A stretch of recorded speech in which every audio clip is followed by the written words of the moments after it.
All right, we're All live. right. Yeah. Hi, guys, and welcome to this live brought to you by Man Matters. I am very, very excited to have with me today Arjun Vaidya.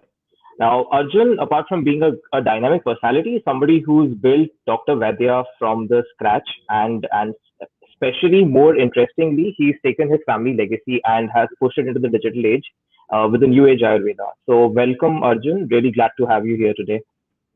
Hey, thanks, Geet. Pleasure to be here on a Sunday. I hope everyone's doing well, and I'm a big fan of what you guys do at Man Matters, and really excited for this conversation. I think the topic was something that really excited me, and so I'm all keen to go right into it.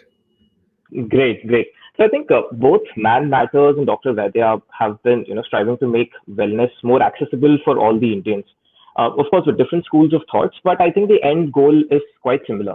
So I thought it was pretty interesting to discuss and understand, about the health and wellness specifically in the context of Indians. That's when I thought that we should really get on a conversation for this. No, absolutely, and I think Geet, it's also a really interesting time, right? So I've been sort of in the health and wellness space now for about 4 years, right? Since we started Dr. Vaidya's in 2016, and I think there have been sort of huge changes in the ecosystem if you think about it, right? Because 2016, 2017, and I'm talking about sort of wellness through digital and understanding the power of wellness through digital. At that time, people didn't really understand, people didn't really know what to do, right? And then if you sort of talk about what happened in 2018, the power of digital, leveraging the power of digital to engage with customers, have meaningful conversations with consumers across this country, Yeah. and you talk about sort of what happened in 2020, right? And while everyone focuses on the pandemic and COVID and lockdowns, I think if we were to take it from the ecosystem of wellness and from the lens of wellness, right, there's been a huge change. We were discussing this offline, and I thought it'd be really cool to share in this conversation. Think about the word immunity, right, and what the word immunity meant to us Yeah. pre March 2020. Now, I've been working on I sort of built a brand for 4 years uh, that had a bunch of products that were focused on immunity, but we found it really difficult to convince people on the importance of immunity and why immunity sort of why someone should take immunity supplements or really care about their immunity, right? Because um, what was working was problem solution, right? This is my Yeah. problem solution. Immunity is not a sprint, right? A problem solution is a sprint. Immunity is a marathon, and immunity is not Yeah. built in a day, right? Immunity is built through supplements, but a bunch of other things as well, right? It's lifestyle, it's sleep, it's the way you eat, and supplements can only help you to some extent. And so immunity was not interesting or important or something that we attached enough value to. But then, in March things changed. I had never ever seen the word immunity written in Hindi in my life, right? And then we had immunity written in Hindi, Rog Pratikar Shakti, this word that I'd never heard Yeah. in my life. Everyone's talking about it. You're seeing it all over the news. Um, and Yeah. and there was a change, right, towards perception of immunity. If I talk about Ayurveda, people are talking about ashwagandha, giloy, chavanprash. Kadha is something which we never ever heard about, other than our grandmother sort of forcing us to have it. Correct. Then became the replacement of a morning cup of coffee for some point of time, right? And Yeah. sort of this continued for a while. There was a whole immunity wave, and then we started moving towards lockdown fatigue and COVID fatigue, and conversations of vaccines started coming, and numbers sort of maybe numbers not reducing as much, numbers reduced, but also just the fear towards COVID reduced a little bit, Reduced a right? lot. And then we're at an interesting juncture now, and here's why I wanted to get your view, right? Is Do we care about immunity as much any longer, right? Because in sort of, I would say, from March to September, there were a lot of conversations about immunity, and I thought it was a great time for health and wellness brands because people actually cared about immunity, right? So my question Yeah. today is, what do you think? Do people really care about immunity? Because I thought for health and wellness, a great opportunity to have brought people in for immunity and sort of show them the rest of what health and wellness has to offer, but Yeah. also a sort of monumental change in the way people viewed immunity, and that actually genuinely people started caring about immunity. So I'd love to hear what you think. Sure. So I think it's very interesting, as you mentioned, that if the very problem was that wellness was such a vague word for most people that even if you Google wellness a couple of years back, all you would see is people doing yoga and poses like that, right? And very few people thought about the second order effects of what really wellness meant. And I think immunity is one such thing that, like you said, it's not a sprint, it's not a problem solution, it's something that you make a lifestyle change, and that's the second order effect that you see. Overall, I feel that it's been a very sharp decline from July, September onwards, where even if you look at the search trends, even if you look at what people are searching or what's on the top of the mind of people, I think it was a very transient period when everybody went berserk about immunity and then sort of reduced again. But what's interesting to notice is that what I feel is it's still much higher. It's at least 2 to 3 times much higher interest in the word immunity pre-COVID times than what it is right now. But that's one of the challenges that even we've seen, that how do you really convince people to understand about the second order effects of taking care of their well-being. And that's one of the challenges that I think we are also grappling with, and to make people understand about the same.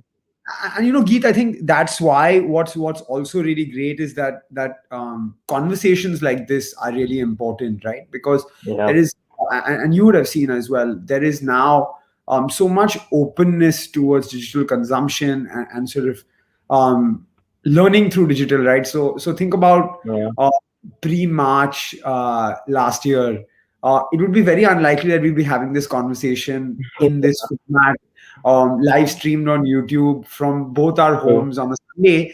This would probably be happening in an office or a studio where you'd have a video camera, they'd be live streaming it, but we're sitting in the same location, right? And so I think Yeah. that the medium that we have to have these conversations on a frequent basis, and have people consume this content on demand allows us to talk about such things like wellness, like immunity, like health in places that people find it easy to access as well, right? Think about where you True. could get information like this on immunity and health and wellness pre-March. And I think that's why uh, I find that conversations like this are really interesting. And I'll share a quick sort of my two bits on how we believe in Ayurveda that one can stay Yeah. immune, right? Sure. So I see a comment about washing hands, and obviously that's very important. But there was that whole sort of um, wave about constantly sanitizing 5-7 times a day, etc.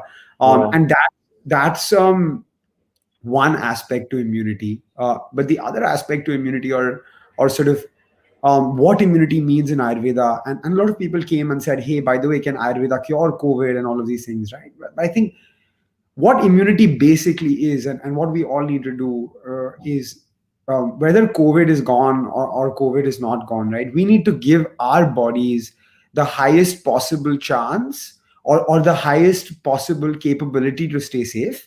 And in that sense, right, whether it's supplements, whether it's herbs, whether it's your lifestyle, whether it's the way you eat, you need to do all of these things right to build that True. capability, right? And that's why I keep saying it's a marathon, not a sprint. And so when people came and said, hey, by the way, if I just have this ashwagandha pill, or I just have toffee, or I just have a kadha every day, I'll be fine, right? Or if I just do steam every day, I'll be fine. It's not as easy as that.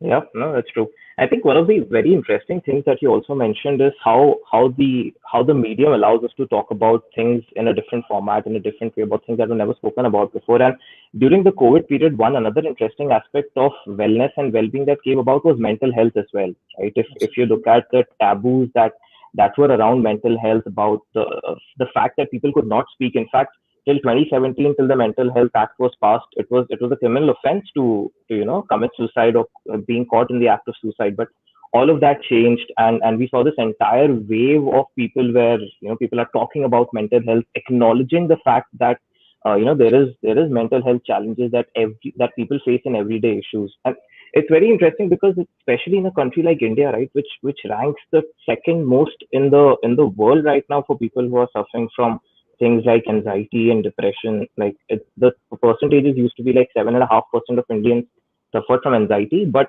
during the COVID period, it went up to as high as 20%, and that's just insane, right? That one in every five people had some sense of mental disorder. I think all of this allowed people to accept it and bring all of this forth. So I 100% agree that mediums make a huge difference. Yeah, and Geet, just taking off what you said, right? So if you look at it for everyone, right, across the board, whatever you are doing, whether you're in the industry like us, where we're in health and wellness, and we sort of seem to have a better time than other folks, or whether you're in industries which were worse affected, like F&B or luxury, or where you live or how you live, right?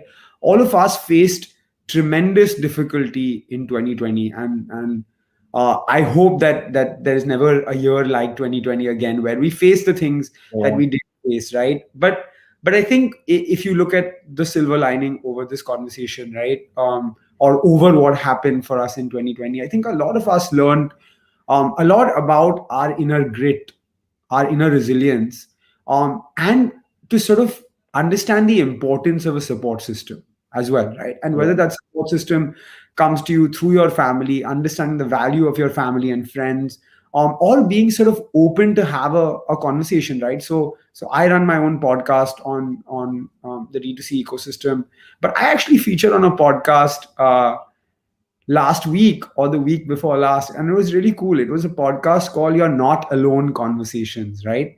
And in okay, that podcast, I actually talked about something that's not talked about as much, which is when you're a startup founder or you're running a business, um, everyone talks about, hey, there's so much work, it's a roller coaster, it's this, it's that, there's ups and downs, there's funding, there's all of these things.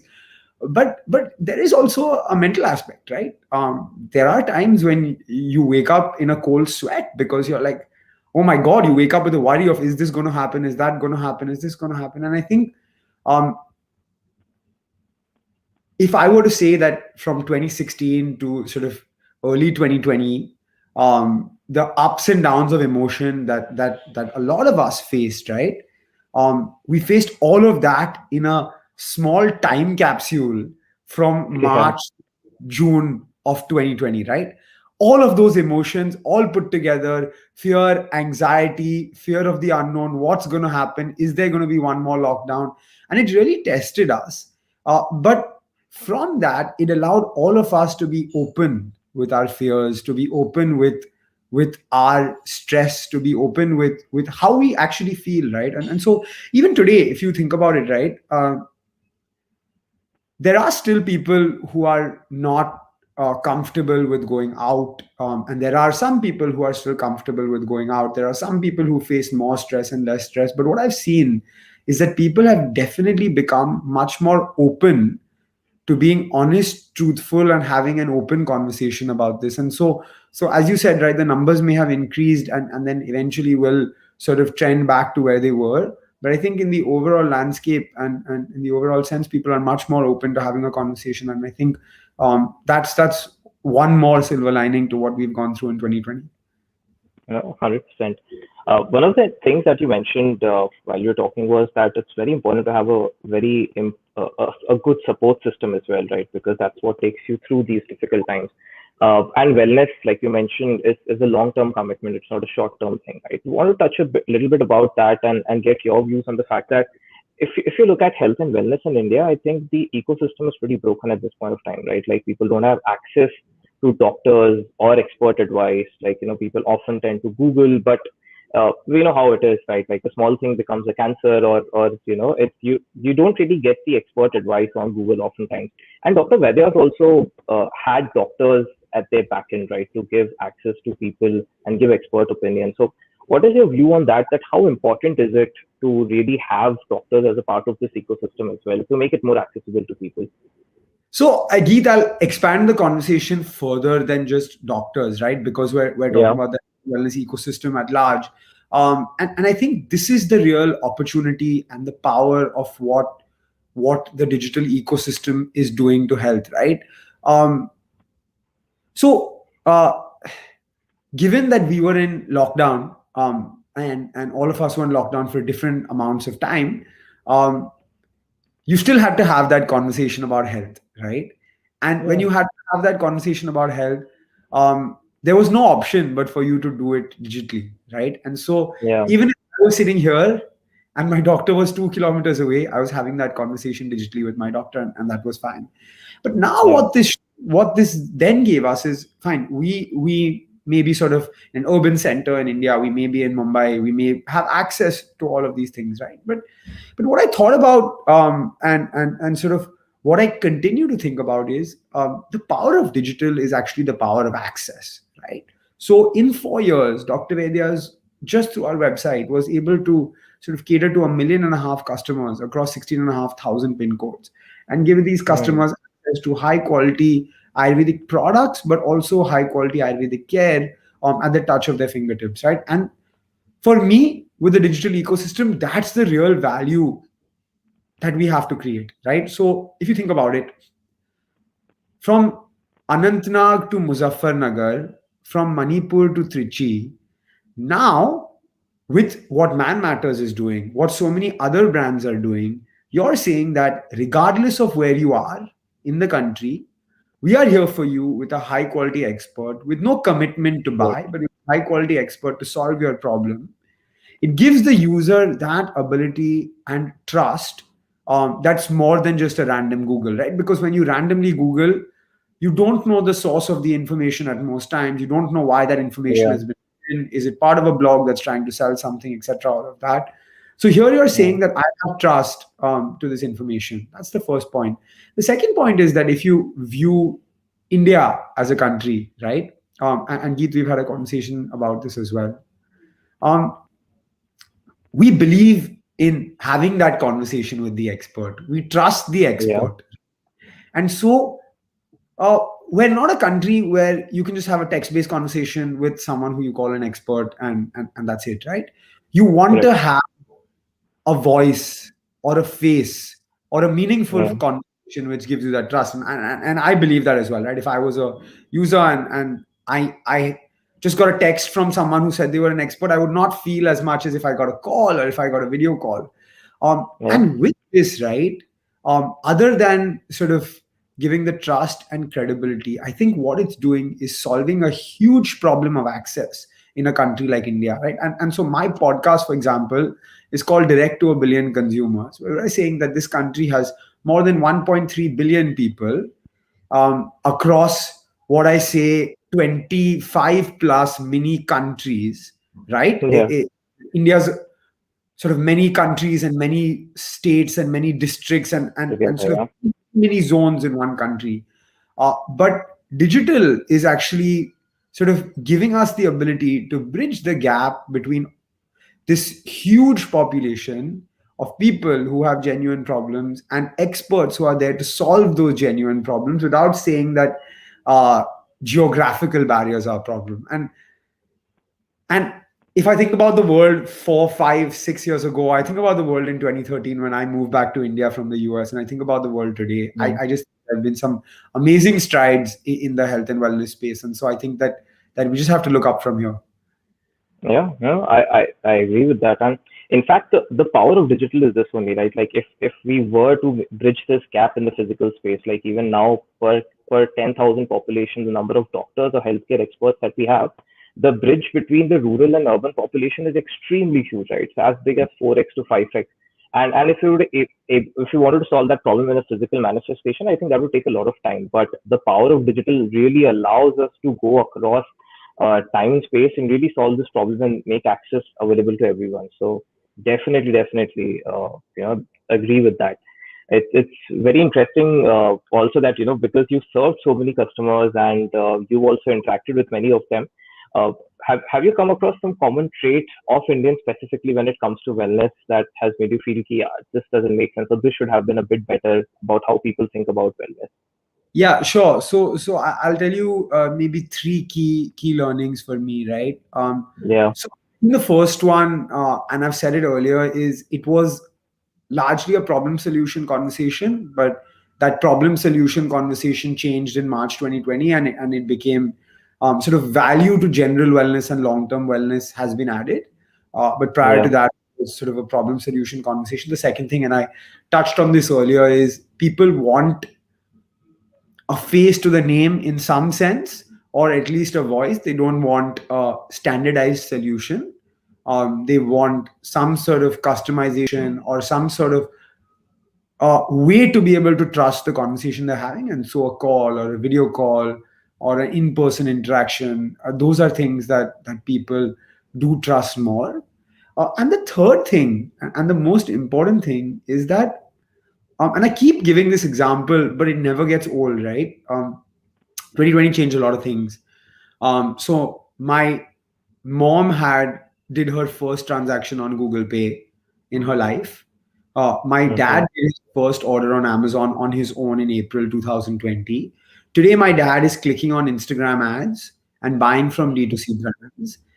Now, Yeah. while this may not seem as relevant to this conversation, I'll tell you how it's relevant to this conversation. It's relevant because if these people are doing these transactions, paying online, etc., all of that, they're also open and having these digital interactions with various stakeholders, whether it's a doctor, whether it's Yeah. a nutritionist, whether it's a dietitian. They're open to having these interactions, right? And so I think the big trend change I'm seeing is, earlier we'd have to explain to people why an online consultation was required, or why an Yeah. online consultation was okay and was fine to do it.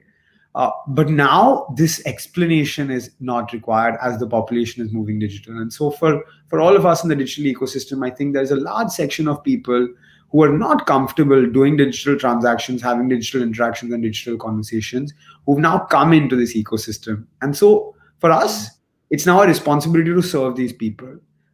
And if that means changing the experience, modifying the experience, simplifying the experience, we have to do that. Yeah. Makes sense. One of the like you mentioned, one of the other problems or the trends that we've also seen at Man Matters, specifically around health and wellness, is the fact that a couple of years back we were trying to solve for awareness, and now everybody is aware that health and wellness is a priority. We need to look after it, and like you mentioned, currently the place that we are trying to solve for access. And how do we provide, now that people are aware, how do we provide better access to experts, better content to people, better conversations to people through the digital platform? The one thing that I still feel that collectively all of us have lacked somewhere is to convince people that how do you get into the preventive mindset. For example, even now, if you see folks who come to us for health and wellness problems, some folks are already going through that problem, right? And not people who would want to take the first step to say that, okay, I would want to prevent some of this. In your experience, how has that been? Yeah, so I think it's a process. Again, it's not something that happens sort of in a very knee jerk way. But I would say that in this also, Geet, conversations like these, live sessions that you have, and general value addition to the ecosystem to get people to believe in what you say or trust what Yeah. you say is important, right? So um, building a community of people, who don't just come to you for products but come to you for information and trust, and building that credibility, to me, is really important, right? So we did something at Dr. Vaidya's, which I'm very proud of. We created this sort of ecosystem of people who wanted to receive one Ayurvedic tip from us on a daily basis, right? And Okay. uh, it seemed like a pretty random idea when we started off, and someone from the team had the idea, and I'll be honest and confess that I was not 100% gung ho for this idea, but we went ahead and did it. So it was Yeah. an opt-in group of people who wanted information on Ayurveda every day, and it wasn't a Facebook group because you don't check Facebook groups every day. You don't go in to check all the posts on a Facebook group every day. We said it's a Yeah. WhatsApp group because you check your WhatsApp 30, 50, 100 times a day, right? And so we said only value creation and only information giving, one way conversation from the admin. So it's not spamming anyone or not sort of giving access to people to change the conversation or the medium. We send you one tip on Ayurveda every day between 7 to 9 p.m. every single day of the week as it goes forward, right? And Yeah. so eh, I would say 15, 18 months in, there are 100 plus groups. More than 25,000 people consume this content on a daily basis, and we know they consume it on a daily basis. Correct.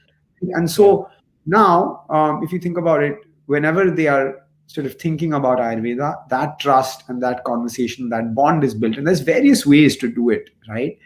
But I think that to bring people into preventive healthcare, you have to first bring them into believing that you're not there to just sell a product, but you're there to be there for the consumer and to be there for a lifestyle. No, it makes sense. And in fact, taking a leaf from your book itself, we tried something like that at Man Matters as well, and it's working out successfully. What's interesting is we also took it one step forward, and we thought that why not try to make it a two-way conversation in most of the places. And it was very interesting and exciting to see the fact that, like, I personally believe that a lot of people are not thinking about health and wellness, specifically the therapeutic areas that we are trying to solve. But it's so interesting to see that it's become a community where other men are helping out other men, and men are opening up in that community. And it's not just us, it's other folks as well who are coming up and saying that hey, this is what I tried, this is what worked for me. So I agree, it's been on the top of mind of Power of people more. community. That's really the Yeah, power of community. yeah. No, that's very interesting to see how that's shaping up. Right. And how was there any singular trait that surprised you when you started off with health and wellness? Like I said, that when we started off, I had a few norms in my head that this is what people would do, this is what people would not do. Was there something that surprised you when you started off, and now that you've seen the journey for the past couple of years? A few things, right? I think the first thing which surprised me was how deep you can go into India, right? And so, sort of being someone who's lived in Mumbai all my life, I underestimated how deep this market is and how you can go to 16,000, 15,000 plus pin codes and genuinely add value. And to Yeah, me, that scale and that ability to reach so deep into this country through digital was really, really, really exciting. On the other thing which surprised me was sometimes your particular hypothesis about a product or a problem may not be the larger consumer set's hypothesis about a problem. And yeah, so, I mean, we've chatted about this multiple times. You got to listen a lot, right? Because just because you think something is a problem doesn't mean your yeah, customer thinks that's a problem. Also, just yeah, because you approach a problem in one particular way doesn't mean your customer approaches the problem in that particular way. And if you yeah, listen, and in India, we love to share for free, right? So if you yeah. listen, you get some really, really valuable insights from what people have to say. And again, if as long as you're using digital, you're able to have these direct conversations. True, makes sense. And in Our top, fact, going in.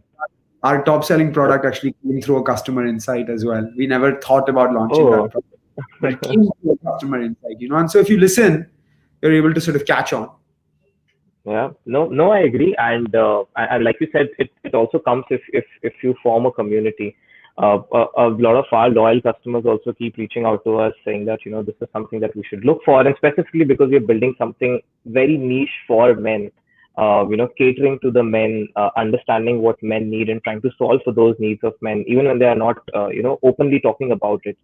So you're right. Some of the insights that we get from customers, not even insights, a lot of times the inputs that we get from customers are extremely, extremely valuable for us as well. So yeah, overall, Arjun.